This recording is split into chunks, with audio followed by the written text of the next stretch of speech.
চিন্তার কোন কারণটা আমাদের নবীর মধ্যে ছিল না। চিন্তার যত কারণ হতে পারে সব কারণ আমাদের নবীর মধ্যে ছিল। রাসূল আকরাম সাল্লাল্লাহু আলাইহি ওয়াসাল্লামের জন্ম যখন হইতেছে, জন্ম হতেই তার আব্বা ইন্তেকাল, 2 মাস আগেই আব্বার ইন্তেকাল হয়ে গেছে। জন্ম হওয়ার পরেই 6 বছর, কেউ বলে 4 বছর, কেউ বলে 6 বছর, 6 বছরের মাথায় মাও ইন্তেকাল করলেন। আব্বাও নাই, আম্মাও নাই, দায়িত্ব নিলেন দাদা। 2 বছর পরে দাদা আব্দুল মুত্তালিবও ইন্তেকাল করলেন। আপনজন সব চলে যাইতেছে। সর্বশেষ রাসূল সাল্লাল্লাহু আলাইহি ওয়াসাল্লামকে দেখভাল করার দায়িত্ব নিলেন চাচা আবু তালেব।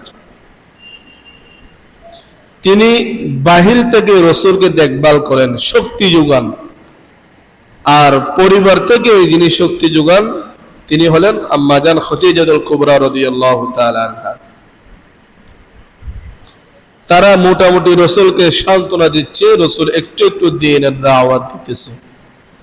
এর মধ্যে সামাজিকভাবে নির্যাতন, নিপীড়নের শিকার।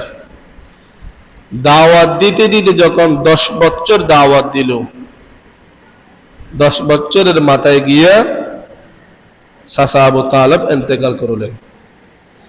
2 দিন পার না হতেই পরিবার থেকে যিনি সান্ত্বনা দিতেন খাদিজাতুল কুবরা রাদিয়াল্লাহু তিনিও ইন্তেকাল করলেন। এক পর্যায়ে রাসূল অভিভাবকহীন হয়ে গেলেন। দেখতে গেলে এখন ওনার কোনো অভিভাবক নেই, চাচাও নাই, দাদাও নাই, স্ত্রীও নাই, মাও নেই, বাবাও নেই। কাফেররা সুযোগ পেল, যার যেমন মন চায় রাসূলকে অত্যাচার করতেছে, মারধর করতেছে, কষ্ট দিতেছে। সামাজিকভাবে তিনি হে প্রতিপন্নার শিকার হলেন। একসময় তো কাফেররা সিদ্ধান্ত নিল এই এতিম ছেলেকে দুনিয়া থেকে বিদায় করে দিব। অভিভাবক হারানোর কষ্ট, চিন্তা রাসূলের জীবন আছে। রাসূলের সন্তান মোট কয়জন? তিনি 7 সন্তানের জনক। এই 7 জনের মধ্যে 3টা ছেলে বাল্যকালে তাদের ইন্তেকাল। কাসেম তাহের একদম ছোট অবস্থায় মারা গেছে।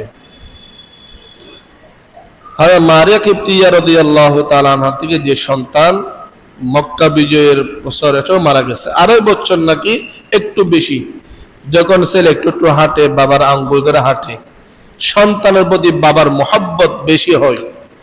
এই সময় আল্লাহ তাআলা হযরত ইব্রাহিম রাদিয়াল্লাহু তাআলা আনহুকে দুনিয়া থেকে নিয়ে গেছেন। কি কষ্ট!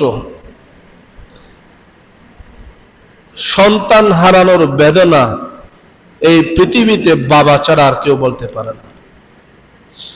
বাবা অনেক কিছু বহন করে, চাউল, মাটি। বাবারা সন্তানদের জন্য অনেক কিছু বহন করে, কাঁদে নেই, কষ্ট হয় না। কিন্তু পৃথিবীতে সবচেয়ে কষ্টের বোঝা হলো বাবার কাঁধে সন্তানের লাশ। এগুলো রাসূল বহন করতেন। অভিভাবক হারা, মা হারা, বাবা হারা, দাদা, চাচা, এমনকি কলিজার টুকরা সন্তান হারা, এই কষ্ট রাসূলের জীবনে। এরপরে সজাতি বাইদের কাছ থেকে আঘাতের পর আঘাত, তায়েফের ময়দানে, উহুদের ময়দানে আঘাতের পর আঘাত। রাসূলের জীবনে কষ্টের ভরা।